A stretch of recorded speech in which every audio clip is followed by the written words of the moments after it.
Está no livro dos Evangelhos do nosso irmão Emídio.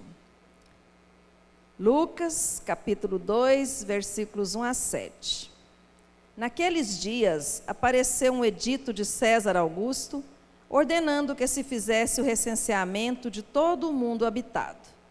Esse recenseamento foi o primeiro enquanto Quirino era governador da Síria. E todos iam se registrar, cada um na sua cidade.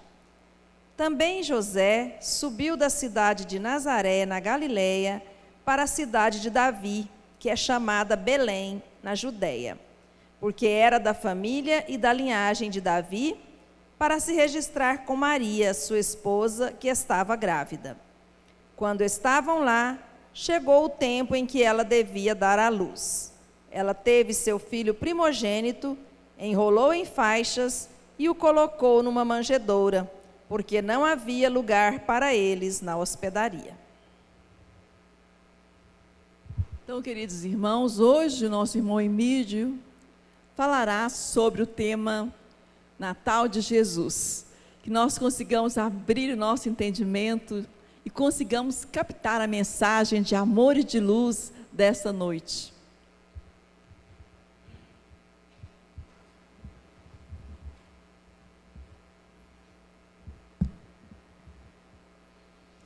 Meus irmãos, que Jesus esteja entre nós. O presente é todo meu poder estar aqui na noite de hoje, do dia 25, para tratarmos desse assunto tão momentoso e importante para todos nós. O Natal de Jesus tem muitos significados, mas poderíamos dizer que o otimismo é a grande mensagem do Natal de Jesus.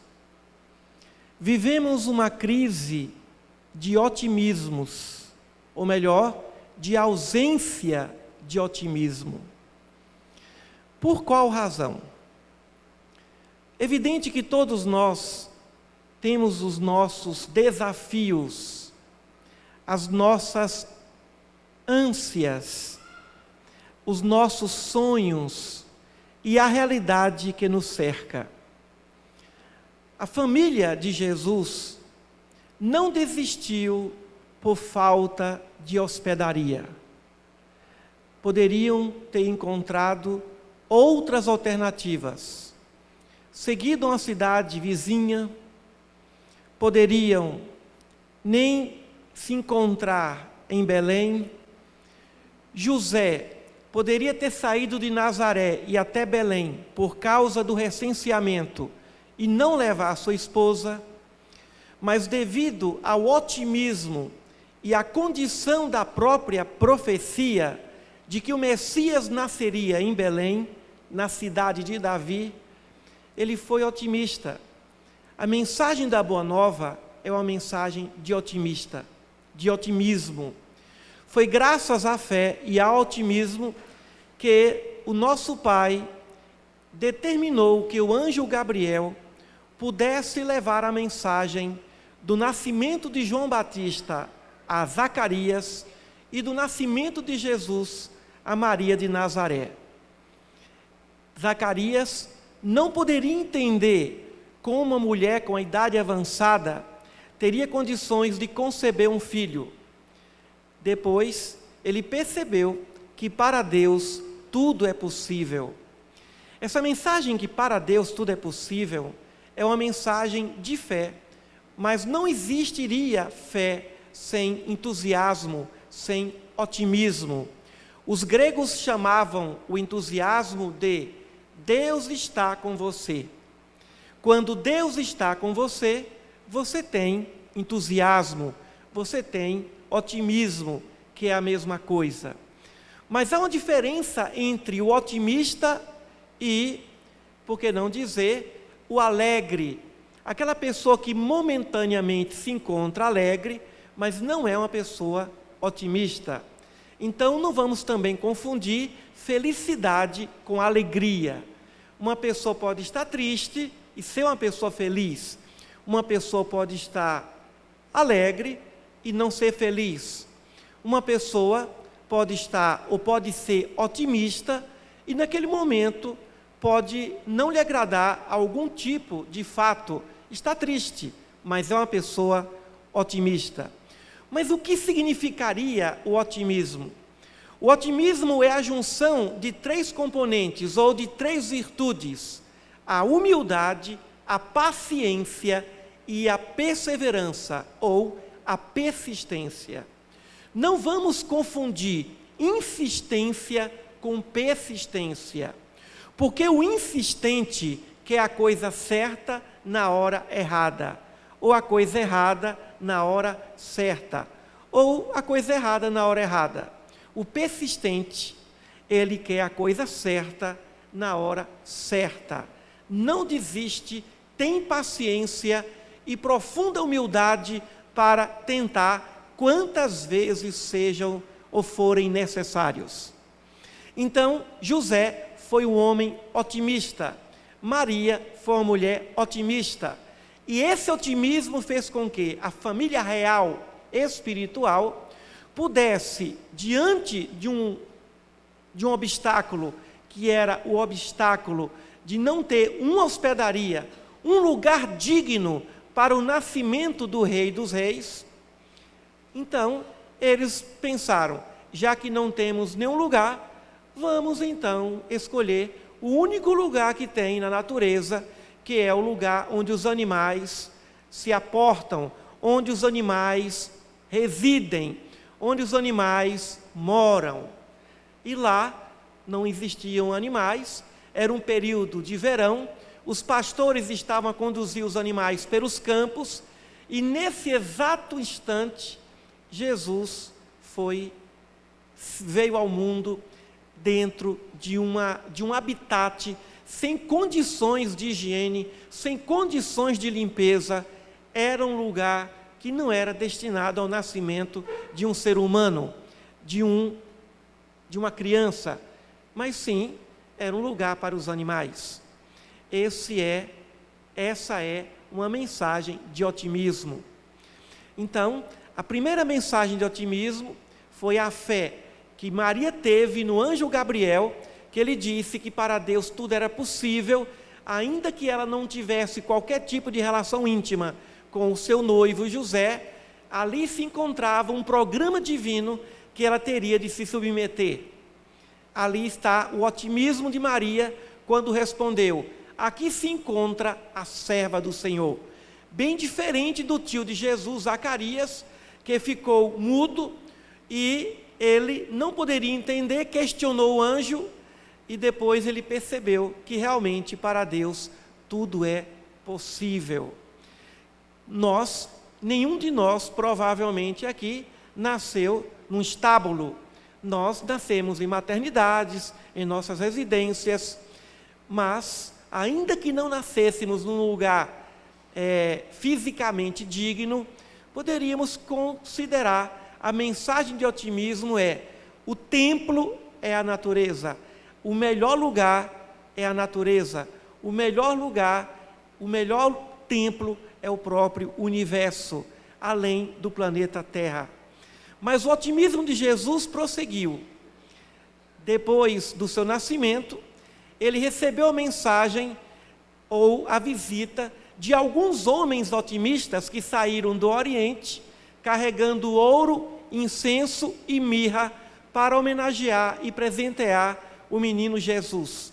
Ouro para o rei, incenso para o ser divino que é e era, e mirra para a humanidade, para o ser humano, o Filho do Homem que Jesus representava. O Filho do Homem no sentido da escala evolutiva. Ele passou pelas experiências humanas até chegar à perfeição espiritual. Por isso que ele se autodenominava Filho do Homem, o que significa filho do processo da evolução humana. Ele passou pela espécie humana, porque existem várias espécies biológicas em que o espírito pode encarnar para evoluir. E o Filho do Homem significa aquele indivíduo que chegou à perfeição, evoluindo por meio da espécie humana. e mirra para esse filho do homem. Agora Jesus passa por outros processos em que ele, José e Maria teriam de ser muito otimistas para não desistir da jornada, da missão. Herodes, naquele tempo, perseguia o menino Jesus, porque ele temia que alguém pudesse nascer em Israel para tomar o seu reino, porque a profecia dizia a respeito do rei de Israel, daquele que libertaria o povo de Israel do jugo humano, do jugo da escravidão, da ignorância humana. E José recebeu, por meio da sua mediunidade onírica, a advertência dos espíritos de que ele teria de sair da Judéia e aportar com a sua família ao Egito, até que tudo se acalmasse. José, com otimismo, seguiu as orientações mediúnicas e foi morar, segundo algumas tradições, numa comunidade judaica na cidade de Heliópolis, no Egito. E ficou por lá até a morte do Herodes, quando ele foi anunciado, foi informado, também por meio dos sonhos, de que o homem que estava a perseguir o rei dos judeus havia desencarnado. Ele sai do Egito, não volta para a Judéia, vai para a Galileia e lá vive os dias da infância e da juventude de Jesus. Provavelmente, no período da puberdade e da adolescência de Jesus, José teria desencarnado, ou após esse período. Bom, Jesus demonstra profundo otimismo aos 12 anos, quando se encontrava junto aos doutores do templo, falando das Escrituras Sagradas, com motivação, com entusiasmo, a ponto de levar cada sacerdote de Jerusalém a uma curiosidade extrema. Esse sobrinho de Zacarias é um menino muito inteligente, é um prodígio, é um menino que sabe, conhece com profundidade as nuances das Escrituras Sagradas. Por meio do otimismo, Jesus reaparece no templo para falar das coisas do Senhor. E ele prossegue. Mais adiante, por meio do otimismo, ele não deixa que a festa das bodas de Caná chegue a faltar vinho. Faltava vinho. E o vinho simboliza o otimismo, a alegria de viver. Naquele tempo, a festa de casamento dos judeus durava cerca de 7 dias. Provavelmente depois de algum tempo, depois de alguns dias, faltou vinho em toda parte, em Caná, e agora a Mãe Santíssima chega a Jesus e pede para que ele tome algumas providências, porque certamente sabia dos poderes do seu filho. E Jesus, ainda pelo otimismo, transformou 6 talhas de água, contendo água em vinho, porque a água simbolizando a vida e agora o vinho simbolizando o entusiasmo dos gregos, o otimismo, a fé dos cristãos, ou a fé dos judeus. Fé significa otimismo de quem confia. Fé significa otimismo da confiança de alguém para com alguém, ou de alguém para com Deus, ou de Deus para conosco mesmos. Então, percebemos que a mensagem de todo o Evangelho é uma mensagem de otimismo. E ele prossegue dizendo: no mundo tereis grandes tribulações, mas tende bom ânimo, eu venci o mundo. Falava também que o mundo havia aborrecido, mas a mensagem maior de otimismo teria sido perdoar 70 vezes 7 vezes. Não apenas 7 vezes, o perdão indefinido, o perdão contínuo. Essa é uma prova de otimismo. O otimismo diante de Maria de Madalena, o otimismo diante de Pedro, diante do pessimismo de Pedro, quando ele e seus pescadores passaram algumas noites sem pescar coisa alguma. Chegaram a Jesus e falou: Senhor, não pescamos nada. Como já dizia no Nordeste, nem uma piaba. Não sei se os irmãos conhecem esse termo aqui, piaba. Ou seja, não pescou nada. Não pescou nem para fazer isca. E aí Jesus: Pedro, lança tuas redes para águas mais profundas, lança para o outro lado. Ou seja, a mensagem de otimismo.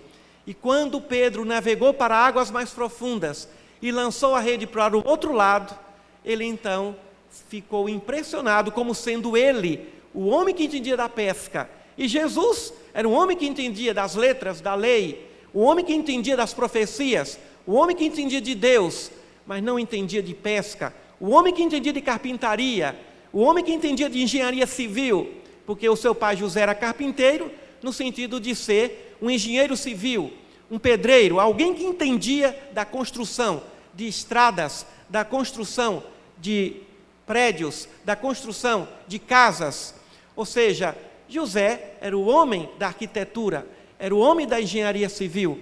E Jesus certamente entendia um pouco disso, mas de pescaria, lança para o outro lado, navega para águas mais profundas, querendo dizer que quando nós queremos uma coisa e não conseguimos, temos que modificar a estratégia, temos que modificar a nossa maneira de pensar, temos que ir para águas mais profundas, temos que aprofundar o conhecimento e jogar ele para o outro lado, ou seja, tentar de outra maneira, mas não desistir. Diante de tantos peixes, Pedro se ajoelha diante de Jesus e fala: Senhor, se afasta de mim, porque eu sou um pecador, ou seja, eu sou um pessimista. O pecador no sentido de eu sou alguém que não tem fé, eu sou pessimista. E Jesus estava ali para consolar, para ajudar e para levar o bom ânimo a todos. A primeira mensagem de um espírito superior, quando nos aparece, quando vem com a sua mensagem, é bom ânimo. Que Deus nos dê bom ânimo, muita paz. Paz significa muito otimismo, muita paz de espírito, muito otimismo de espírito, para que você não desista de si mesmo, para que você não desista da sua própria evolução. Então Jesus prosseguiu, e a mensagem do Evangelho após a crucificação é uma mensagem de otimismo. Se a história de Jesus terminasse na cruz, se a história de Jesus terminasse no Gólgota, a mensagem seria de pessimismo, ou seja, o mal venceu o bem e o bem agora tem que se submeter ao mal. Mas a ressurreição, ou seja, a volta após o Gólgota, é uma mensagem de otimismo. E ele apareceu cerca de 10 vezes após a crucificação, para que eles não se deixassem qualquer dúvida. Apareceu aos apóstolos de Emaús, também com a sua mensagem de otimismo. Reapareceu aos seus discípulos com a mensagem de otimismo, fazendo com que Pedro se despisse, nadasse até a margem do mar da Galileia, e ele, o mestre otimista, já se encontrava ali preparando pães e peixes para dar aquele lanche singelo aos seus discípulos pescadores. Por isso que a vinda de Jesus até nós é uma vinda de otimismo, é uma mensagem otimista de Deus, dizendo que Ele não desistiu da espécie humana e jamais desistirá. Como Ele mesmo disse, que não nos deixaria órfãos e que enviaria um Consolador. Consolador significa aquele que consola. Para quê? Para que o indivíduo saia da tristeza, para que o indivíduo saia da depressão, para que ele saia da ignorância, para que ele saia das lágrimas, para poder ser otimista. Também no Sermão da Montanha, Jesus fala de otimismo. Bem-aventurados que choram, porque serão consolados. Bem-aventurados aqueles que são perseguidos por causa do meu nome, porque deles são o reino dos céus. Ou seja, consolando os que são perseguidos, consolando os que têm fome e sede de justiça. Bem-aventurados os que têm fome e sede de justiça, porque eles serão saciados. Então, diante de qualquer dificuldade, nós começamos a entender que a mensagem da Boa Nova é uma mensagem de otimismo. Mas como na prática poderíamos, no dia a dia, em pleno século XXI, sermos otimistas? Transformando as dificuldades em facilidades. Todo problema que nos chega tem uma finalidade em nossa existência. Se não fosse uma hospedaria, seria outra, mas a família José e Maria escolheram a única condição para poder atender a um parto de emergência. Evidente que se não fosse uma coisa de emergência, eles teriam tomado outras providências. Há quem diga também que o nascimento de Francisco de Assis foi mais ou menos nas mesmas condições, quando a sua mãe não conseguia conceber, não conseguia o parto, e aí, até que ela foi a um ambiente extremamente simples, e nesse ambiente muito pobre, Francisco nasceu. Mensagem de desprendimento, mensagem de confiança plena nas coisas de Deus. Quando tudo falta, quando todos os recursos materiais faltam, eis que Deus nos oferece o patrimônio maior, que é a própria vida e depois o tempo e mais adiante a própria natureza. Então, o que é que nos abate? O que é que nos aflige? Qual é o nosso problema? O nosso problema tem o tamanho do nosso otimismo. O nosso problema tem o tamanho do nosso pessimismo. O pessimista vê tudo sempre diferente. Por exemplo, vamos ver o que pensa o pessimista. Alguém diz assim, ou melhor, vamos ver primeiro o otimista, depois a gente fala do pessimista. O otimista, mas fulano falou mal de você. Aí o otimista diz, tudo bem, pelo menos não me agrediu. Mas ele lhe agrediu. Me agrediu, mas não me matou. Mas ele lhe matou. Pelo menos não matou minha família. Eu estou aqui no plano espiritual, mas ele deixou. Matou sua família, mas a família do vizinho continua. Jogou uma bomba atômica em Goiânia, mas ainda sobrou Anápolis, tem Guapó, tem Rio Verde. Mas acabou com o planeta Terra. Tem milhões e milhões de planetas. A maldade dele não chegou a ser uma maldade sideral, uma maldade galáctica. Então não é tão ruim assim. O otimista sempre vê o lado luminoso das coisas. Ele tira proveito de todas as adversidades. Ele tem um vizinho que é uma coisa horrível. O vizinho põe o som alto 3 horas da manhã. Aquele som que ninguém aguenta. Aquele som que ninguém suporta. É um verdadeiro pesadelo.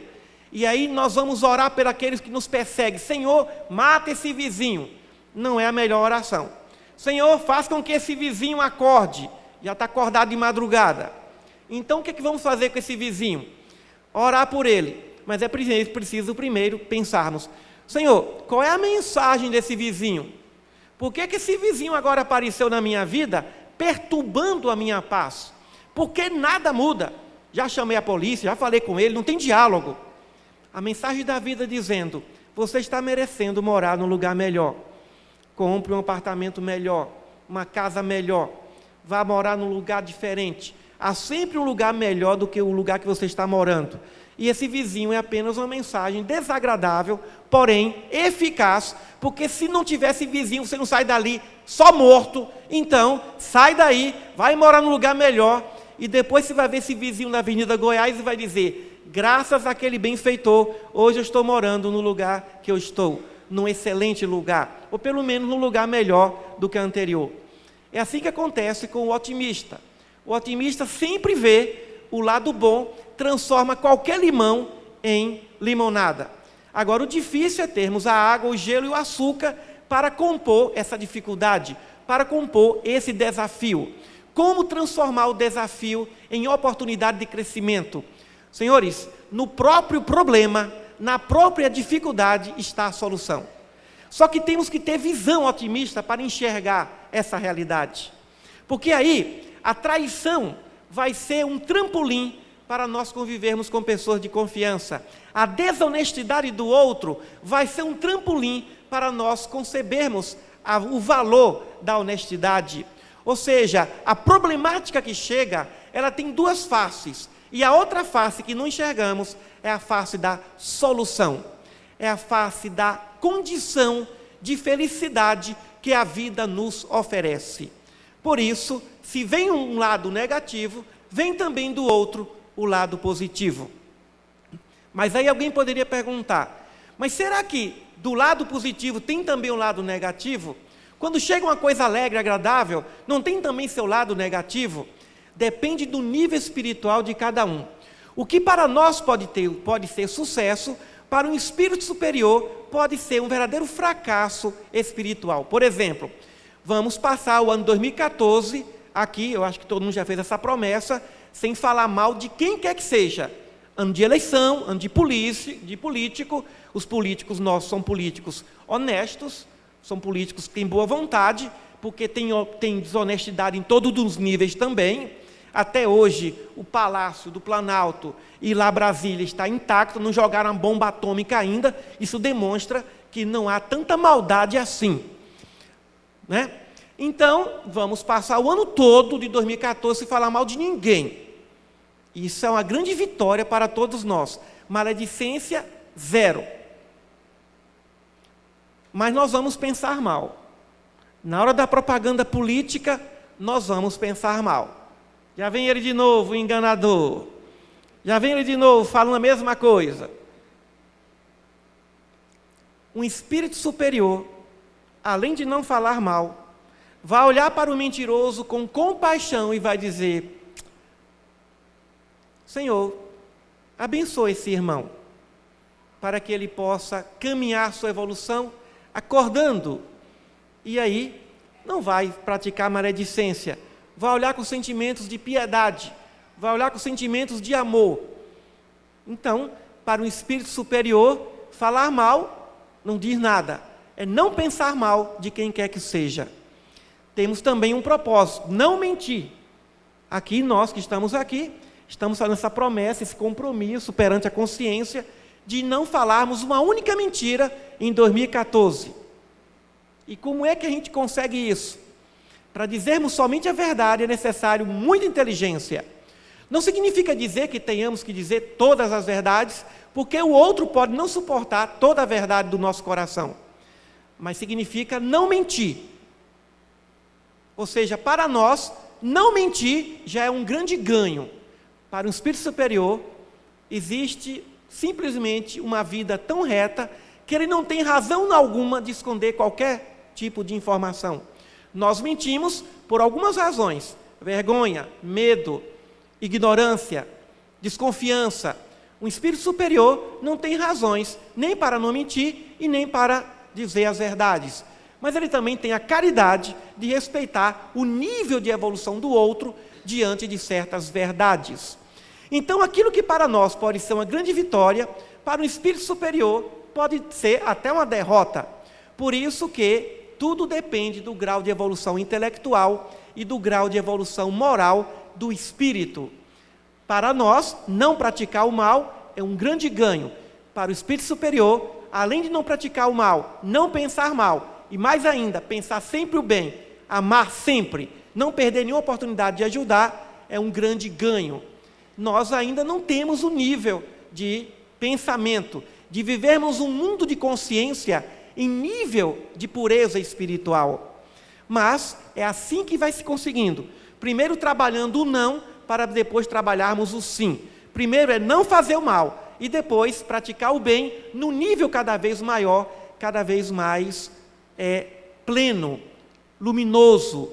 Então a mensagem de otimismo também acompanha a piedade, a compaixão. Os espíritos não esperam de nós além do que nós temos condições de oferecer.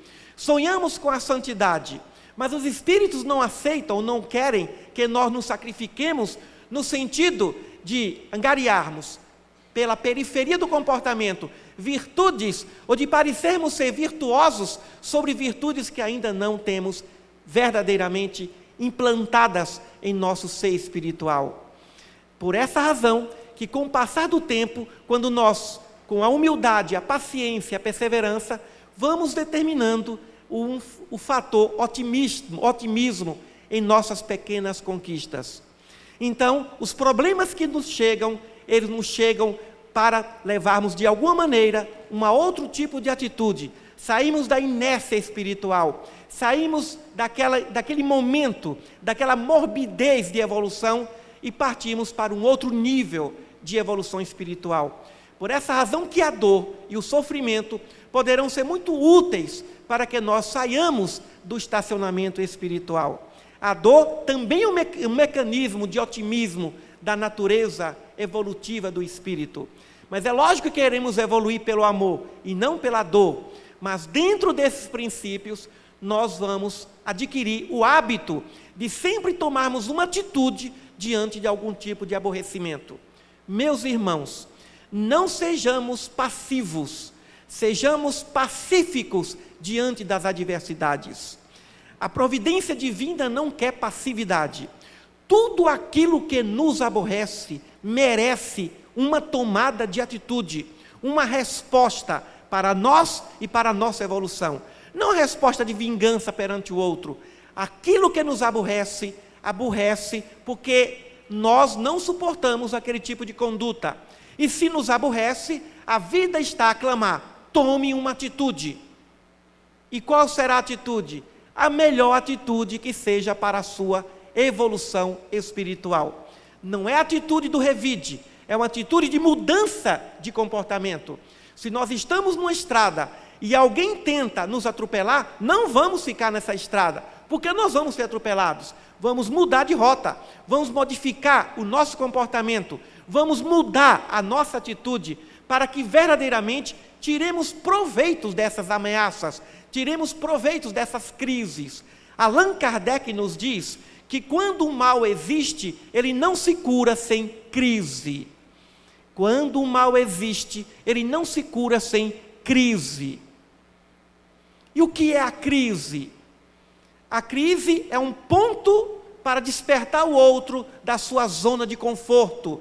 Uma zona de conforto que nos leva a uma morbidez de evolução espiritual. E aí, quando nós recebemos a crise, nós somos convidados a modificar o nosso padrão de comportamento, com atitudes. A crise do emprego, mudança de comportamento, estudar, se qualificar, para daí atender o mercado. Ou seja, quando nós tentamos encontrar um emprego sobre determinada área e não conseguimos, vamos verificar o que é que essa área está a requisitar. É o princípio do empreendedorismo. O empreendedor é aquele que pesquisa o que o mercado quer. O empreendedor é aquele que quer saber o que o outro quer. É o que a pergunta dos empresários americanos: o que você quer? Ou seja, quando alguém pergunta o que você quer, é uma pergunta empreendedora, porque somente sabendo o que o outro quer, é possível ajudar o outro. Então, o que é que nós queremos? O que é que nós, seres espirituais, verdadeiramente queremos? Queremos a paz de espírito, queremos a felicidade da alma, queremos o amor no coração. E o que fazermos diante dos obstáculos de uma vida de reencarnação? Dos obstáculos de um planeta que nos oferece tantas coisas boas, mas também nos oferece dificuldades, nos oferece desafios. Vamos organizar a estratégia do otimismo. Humildade, para quê? Para nós vermos as coisas do jeito que as coisas são. É pela lente da humildade que nós vamos reconhecer nossas potencialidades e também as nossas limitações, os nossos defeitos, as faltas de virtudes. Porque o orgulhoso não é aquele que se acha melhor que o outro. O orgulhoso é aquele que pensa que é melhor do que o que é. E é dentro dessa ótica de humildade que o indivíduo vai perceber o que ele pode e o que ele não pode, e como ele pode fazer da melhor maneira possível. Somente com humildade é possível fazer algo com a perfeição relativa do nosso nível intelecto-moral. Sem a humildade, nós não fazemos qualquer coisa que seja com a máxima perfeição possível. Mas aí alguém pode dizer: mas o orgulhoso também não pode fazer uma coisa bem feita? Pode fazer uma coisa bem feita, mas o humilde faz uma coisa perfeita, porque ele explora de todas as maneiras todas as suas potencialidades. O orgulhoso pode trabalhar para ganhar dinheiro. O humilde une as coisas, trabalha para ganhar dinheiro e trabalha para desenvolver seus talentos, trabalha naquilo que lhe dê prazer, trabalha naquilo que ele ama, que ele gosta, segundo as suas tendências, segundo a sua vocação. Por isso o humilde é mais inteligente do que o orgulhoso. E depois o segundo aspecto da estratégia do otimismo é a paciência. E o que é paciência? A paciência é a condição de saber esperar quando o tempo ainda não ocorreu. Quando é que nós vamos ter paciência? O quando é que eu não tenho paciência para com o outro? Quando o meu tempo não é o tempo do outro. Quando o nosso tempo não é o tempo do outro, nós não temos paciência. Quando o nosso tempo é o tempo do outro, aí temos paciência. É semelhante a alguém que quer comprar uma casa, liga para o corretor de imóveis e o corretor de imóveis pergunta: eu tenho uma casa aqui, mas ela só vai ficar pronta para vender daqui a 6 meses. Ora, nós queremos a casa para hoje, ou para ontem, e aí nós vamos ter paciência de esperar essa casa daqui a 6 meses. Então temos que encontrar uma casa dentro da nossa expectativa, do nosso desejo. Aí, se nós não tivermos outra casa, vamos sofrer um pouco até que essa casa dos 6 meses esteja pronta, acabada. Então, a impaciência significa: o meu tempo não está sendo igual ao tempo do outro. Ou seja, eu não aceito essa discrepância do tempo. Mas temos que ter a paciência, ou seja, compreender o tempo do outro, compreender o tempo de Deus, compreender o tempo da vida, compreender o tempo da natureza. Não tem jeito de uma pessoa nascer naturalmente sem o processo do 8º ou 9º mês. Quando acontece antes, significa uma gravidez, um parto de risco, porque a natureza tem seu tempo. A natureza determina que uma árvore não vai primeiro nascendo, gerando frutos, mas vai com a raiz, com a caule, desenvolvendo até chegar à flor e ao fruto, porque esse é um processo da natureza. Então, qual é o meu tempo? Qual é o tempo do outro? Qual é o tempo da vida? Paciência é identificar o seu tempo e identificar o tempo da sua evolução, o tempo da sua sociedade, o tempo da sua história, o tempo da sua família, o tempo do seu ambiente profissional, o tempo da sua vida. Assim, você vai ter paciência quando você respeita todos os tempos e percebe que a melhor coisa que deve acontecer, deverá sempre acontecer no tempo certo. Como diz Eclesiastes, para tudo tem o seu tempo. Tempo de nascer, tempo de morrer, de semear, de plantar, de colher. Ou seja, tempo para viver. Ou seja, tempo para tudo. A paciência está diretamente ligada à condição da sabedoria do tempo. Então, entrarmos nas areias do tempo, da vida, da eternidade, para percebermos a sabedoria da paciência dos anjos, que, em plena eternidade, conseguem entender e até sabem prever quando nós, espíritos terrenos, chegaremos à perfeição espiritual tão sonhada. Então, a mensagem do otimismo passa pelo tempo, e aí nós vamos adquirir a paciência. Paciência conosco, paciência com as nossas dificuldades, paciência com as nossas limitações, ou seja, respeito a esse tempo. Se não tem ainda o tempo da perfeição, tenha paciência, porque o tempo da perfeição surgirá. Mas não significa acomodação, não significa desrespeito, significa prosseguir, não desistir. Ou seja, aproveitarmos o tempo fazendo as coisas sem pressa. Como diz o escritor José Saramago, as coisas têm que ser feitas sem pressa, mas sem perda de tempo. Então, a segunda opção é a paciência, e a terceira é a perseverança, é a persistência, não desistir. E aí vem a sabedoria. O que é que eu posso desistir e o que é que eu não posso desistir? Isso vai depender dos sinais. Tem coisa que a vida diz: desista.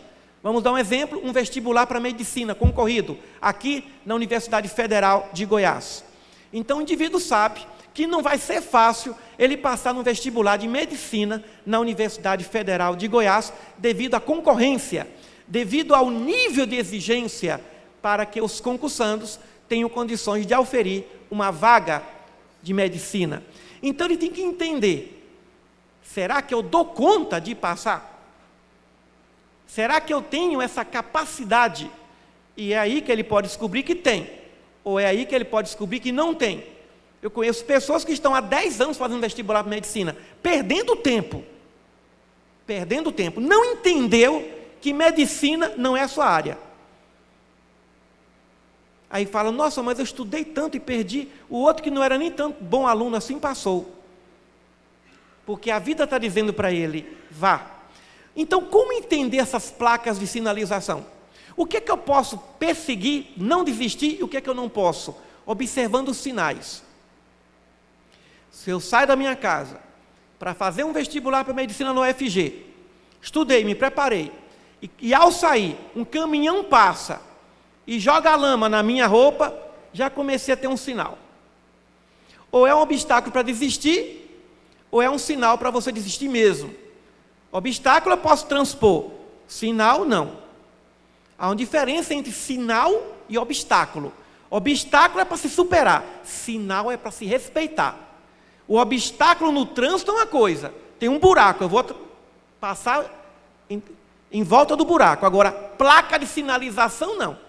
E lá vou eu. Aí, vou pegar o ônibus, e no meio do ônibus lá alguém pisa no meu pé. Tem um dedão, pisou bem no dedão que está ferido. É o que geralmente acontece. Aí chega e senta. Chega lá, começa a sentir mal. Ou seja, ele vai percebendo que tudo que ele está fazendo naquela linha não está dando certo. Aí ele tem que começar a perceber que medicina não é o curso dele. Mas eu quero fazer medicina.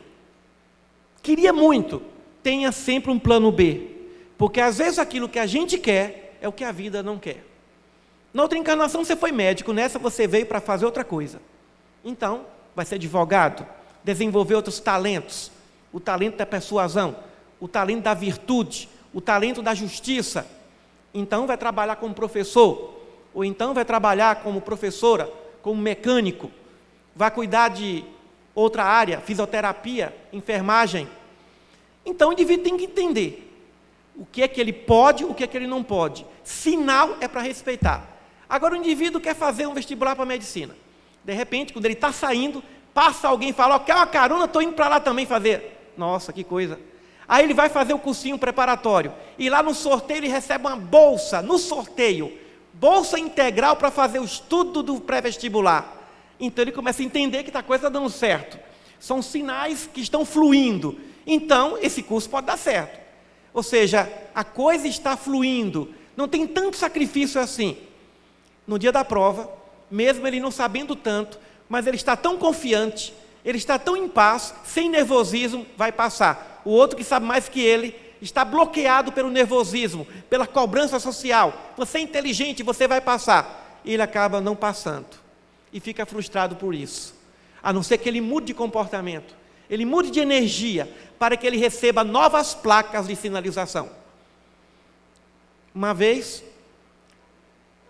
um aluno meu falou, professor, eu estou namorando uma moça, mas desde o dia que eu comecei a namorar essa moça, eu perdi meu emprego, tive um AVC, bati o carro e tem 2 meses que eu não venho à aula. E agora? Eu falei, agora você vai na funerária porque o próximo passo é eu falar no seu sepultamento. É o efeito borboleta. Ou vai dar muito certo, ou a coisa começa a desandar.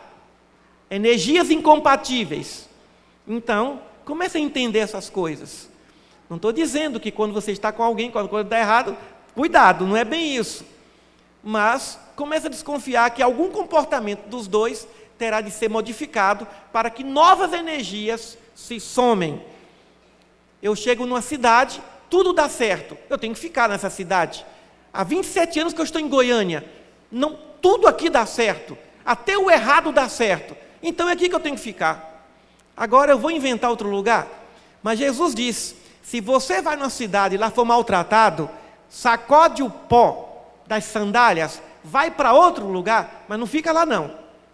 Ou seja, é sofrer desnecessariamente, estar num ambiente que você não é respeitado, que você não é amado, que você não é querido. O próprio mestre nos ensina a se livrar do problema. Você vai numa cidade e não é querido, deixa. Por que você vai numa casa onde o anfitrião, onde as pessoas não são queridas? Por que você vai insistir, permanecer num ambiente em que você não é amado? Troca de emprego, muda de bairro, troca de prédio, muda de cidade. Obedeça às placas de sinalização. Porque senão daqui a pouco você vai estar matando o vizinho.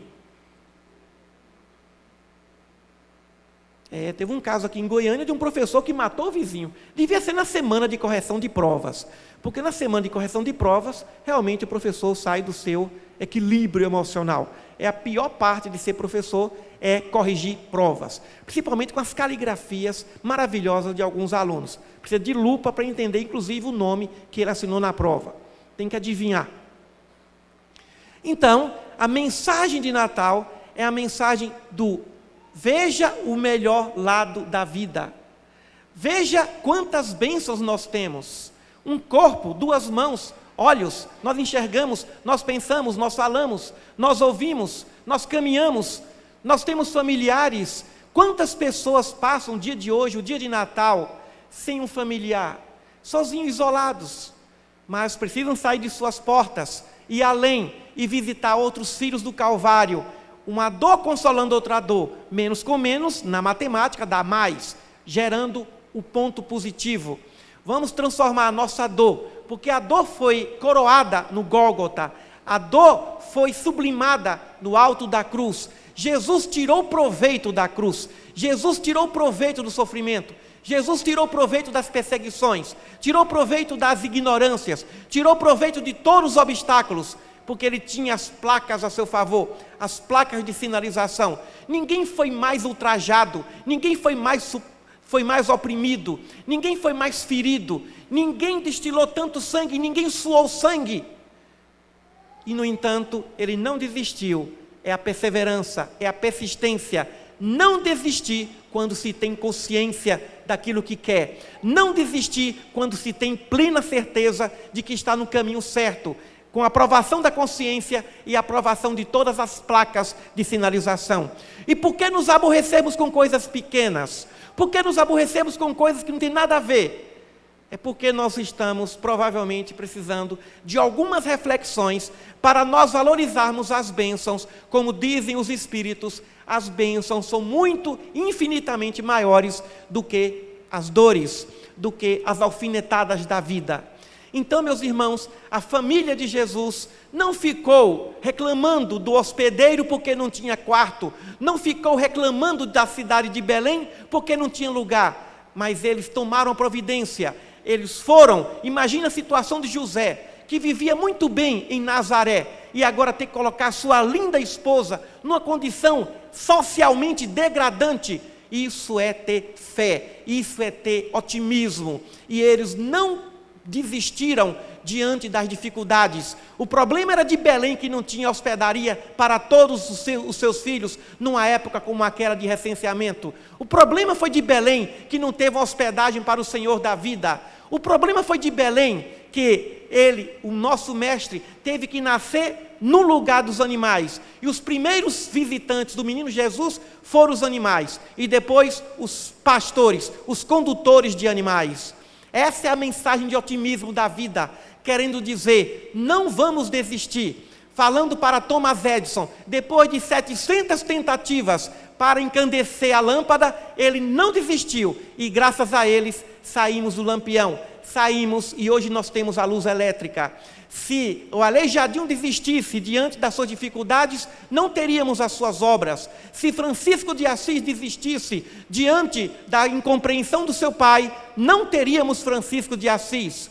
Ou seja, no campo da ciência, da arte, da música, se Beethoven, com a sua surdez, tivesse desistido, não teria composto as melhores músicas da sua vida no auge da sua surdez. Ele não desistiu por causa da surdez. Ou seja, os grandes gênios, santos e heróis não desistem por causa de limitações físicas, por causa da incompreensão humana, por causa da falta de tempo, por causa da falta de dinheiro, por falta da causa de compreensão, por falta de estudo, por falta de acolhimento social. Aqueles que são verdadeiramente destinados a realizar grandes obras nunca desistem, porque eles são verdadeiramente o verdadeiro espírito do Natal de Jesus. Muita paz a todos.